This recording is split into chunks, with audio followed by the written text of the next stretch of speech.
جو لوگ گناہ کرتے ہیں وہ عنقریب اپنے کیے کی سزا پائیں گے، اور جس چیز پر اللہ کا نام نہ لیا جائے اسے مت کھاؤ کہ اس کا کھانا گناہ ہے۔ اور شیطان لوگ اپنے رفیقوں کے دلوں میں یہ بات ڈالتے ہیں کہ تم سے جھگڑا کریں، اور اگر تم لوگ ان کے کہے پر چلے تو بے شک تم بھی مشرک ہوئے۔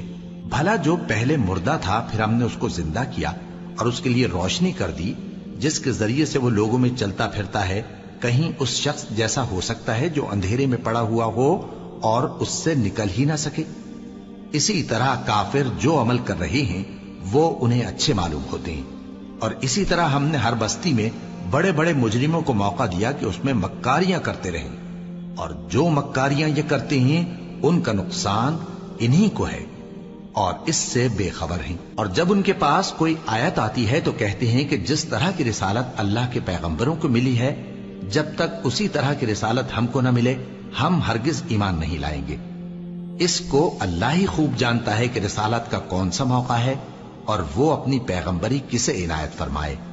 جو لوگ جرم کرتے ہیں ان کو اللہ کے ہاں ذلت نصیب ہوگی اور عذاب شدید ہوگا، اس لیے کہ مکاریاں کرتے تھے۔ تو جس شخص کو اللہ چاہتا ہے کہ ہدایت بخشے اس کا سینہ اسلام کے لیے کھول دیتا ہے، اور جسے چاہتا ہے کہ گمراہ کرے اس کا سینہ تنگ اور گھٹا ہوا کر دیتا ہے، گویا وہ آسمان پر چڑھ رہا ہے۔ اس طرح اللہ ان لوگوں پر جو ایمان نہیں لاتے عذاب بھیجتا ہے، اور یہی تمہارے پروردگار کا سیدھا رستہ ہے۔ جو لوگ غور کرنے والے ہیں ان کے لیے ہم نے اپنی آیتیں کھول کھول کر بیان کر دی ہیں۔ ان کے لیے ان کے اعمال کے صلے میں پروردگار کے ہاں سلامتی کا گھر ہے اور وہی ان کا دوست ہے۔ اور جس دن وہ سب جن و انس کو جمع کرے گا اور فرمائے گا کہ اے گروہ جنات، تم نے انسانوں سے بہت فائدے حاصل کیے، تو جو انسانوں میں ان کے دوست ہوں گے وہ کہیں گے کہ پروردگار ہم ایک دوسرے سے فائدے حاصل کرتے رہے اور آخر اس وقت کو پہنچ گئے جو تو نے ہمارے لیے مقرر کیا تھا۔ اللہ فرمائے گا اب تمہارا ٹھکانہ دوزخ ہے، ہمیشہ اس میں جلتے رہو گے مگر جو اللہ چاہے، بے شک تمہارا پروردگار دانا ہے، خبردار ہے۔ اور اسی طرح ہم ظالموں کو ان کے اعمال کے سبب جو وہ کرتے تھے ایک دوسرے کے قریب کر دیں گے۔ اے جنوں اور انسانوں کی جماعت، کیا تمہارے پاس تمہیں میں سے پیغمبر نہیں آتے رہے جو میری آیتیں تم کو پڑھ پڑھ کر سناتے اور تمہارے اس دن کے سامنے موجود ہونے سے ڈراتے تھے؟ وہ کہیں گے کہ پروردگار ہمیں اپنے گناہوں کا اقرار ہے، اور ان لوگوں کو دنیا کی زندگی نے دھوکے میں ڈال رکھا تھا اور اب خود انہوں نے اپنے اوپر گواہی دی کہ کفر کرتے تھے۔ اے نبی، یہ جو پیغمبر آتے رہے اور کتابیں نازل ہوتی رہیں تو اس لیے کہ تمہارا پروردگار ایسا نہیں کہ بستیوں کو ظلم سے ہلاک کر دے اور وہاں کے رہنے والوں کو کچھ بھی خبر نہ ہو، اور سب لوگوں کے بلحاظ اعمال درجے مقرر ہیں، اور جو کام یہ لوگ کرتے ہیں اللہ ان سے بے خبر نہیں۔ اور تمہارا پروردگار تو بے نیاز ہے، صاحب رحمت ہے،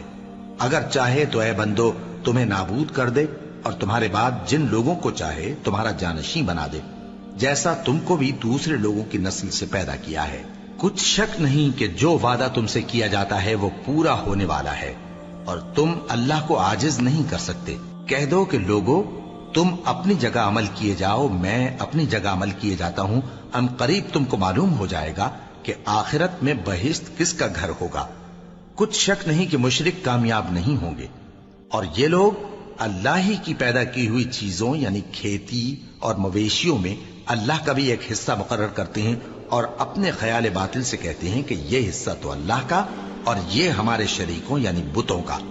تو جو حصہ ان کے شریکوں کا ہوتا ہے وہ تو اللہ کی طرف نہیں جا سکتا، اور جو حصہ اللہ کا ہوتا ہے وہ ان کے شریکوں کی طرف جا سکتا ہے۔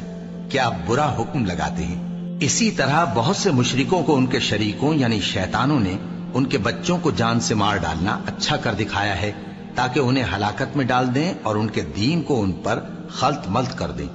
اور اگر اللہ چاہتا تو وہ ایسا نہ کرتے۔ سو ان کو چھوڑ دو کہ وہ جانے اور ان کا جھوٹ